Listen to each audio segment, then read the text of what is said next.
Friends, most AI clip tools don't actually edit your content, they just cut it. So you still spend time figuring out where the hook is, what makes sense, and which moments are actually worth posting. I am Daniel, and today we are looking at chop.ai. And this is not just another clipping tool. It's built on pro models trained on real human editor decisions. So instead of just slicing transcripts, the system tries to structure clips the way an actual editor would. Guys, make sure you check out all the useful links in the description after watching this video. There might be some nice discounts there. Let's jump right in. Folks, chop.ai is an AI platform that turns long-form videos into short, structured clips that feel edited, not just cut. It uses pro models trained on real editor decisions, so the focus is on how moments are built, not just where they appear. You upload a video, the system analyzes it, ranks the strongest segments, and gives you clips that already feel intentional. The key idea is that it's not just about extracting highlights, it's about understanding structure, pacing, and what keeps people watching.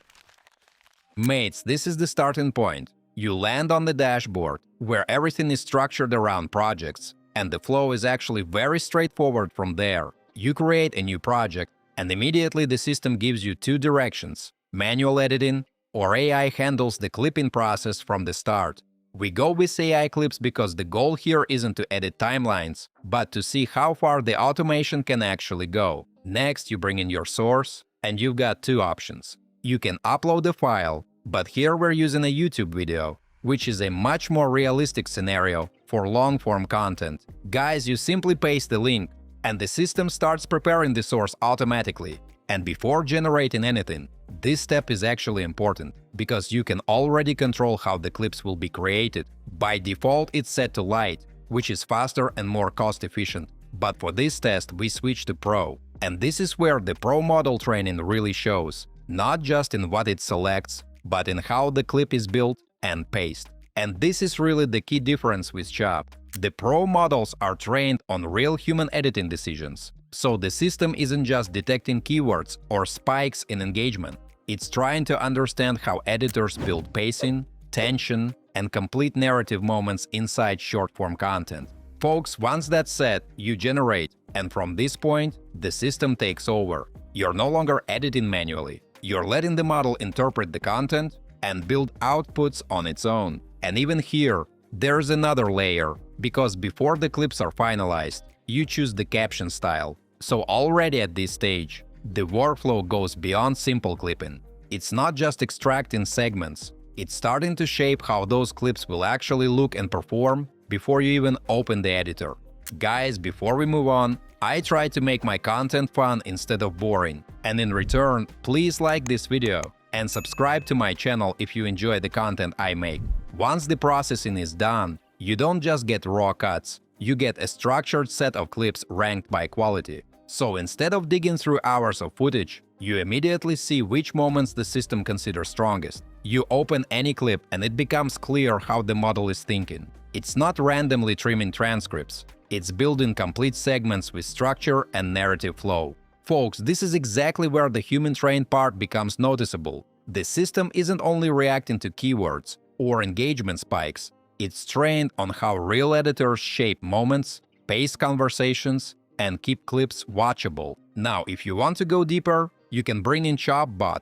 It's built directly into the workflow, so you can ask it to find stronger hooks, analyze transcripts, or identify the best TikTok moments. Mates, instead of generic suggestions, it gives you ranked ideas with actual reasoning, why a clip works, where the strongest moment is, and how the structure could improve. And even though ChopBot is still in beta, you can already see it moving beyond clipping into something closer to a full AI editing workflow. For example, it can identify hooks, emotional beats, and suggest stronger openings based on how short-form content actually performs. So at this point, you're not just generating clips, you're refining them with editorial context instead of guessing what might work. And this is also where Chop starts separating itself from tools like Opus Clip, because it doesn't just generate clips, it extends into the workflow around them. I tested both using the same long-form content, and the difference became pretty obvious. Opus Clip tends to prioritize safer viral moments and aggressive hooks, especially at the beginning. Chop feels more focused on structure, pacing, and narrative flow instead of just immediate retention. So the difference really comes down to editorial logic versus predictable virality patterns. Friends, what stands out here isn't just the clipping, it's how intentional the results feel. Instead of random segments, you get clips with actual structure and pacing. Mates, compared to Opus Clip, the difference is really in how decisions are made. Opus leans more toward safe viral moments, while Chop focuses more on structure and editorial flow. And that's where the human-trained models become important, because the system is built around how real editors shape short-form content. And with Chop adding analysis and refinement on top, it already starts feeling bigger than a clipping tool. Even in beta, you can see it moving toward a much more complete AI editing workflow. Friends, before you go, check the links in the description. That's where all the coupons and special offers are.